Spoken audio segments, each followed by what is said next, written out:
For the first time ever, sanctioning Russian gas is on the EU's agenda. But the scope of the measures will be limited. EU countries will continue to be able to buy Russian LNG, but will not be able to re-export it after transforming it. After coal and oil, gas was the next big move for the EU to sanction. The EU has so far been hesitant to touch gas, as it risks harming the EU's economy.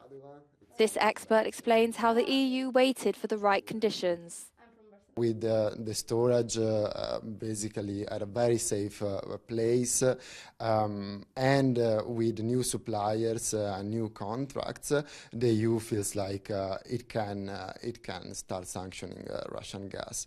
I think the rationale behind all the sanctions so far has been we want to make damage to Russia more than to ourselves.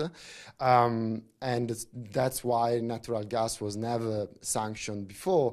The EU has reduced its dependency from Russian pipeline gas from 40% in 2021 to 8% in 2023. According to EU data, LNG's imports have increased in recent years, especially in countries like Belgium and Spain. Re-exporting, also known as transshipment, remains relevant. Russia makes about 8 to 9 billion a year in LNG exports to the EU. I think in 2023 it was 8 billion euros. And transshipment is still a quite considerable chunk of that. It's 10 to 15% of overall exports of the Yamal LNG terminal. So it has the potential to affect these companies. EU ambassadors are having a first discussion on what would be the 14th package of sanctions against Russia this Wednesday.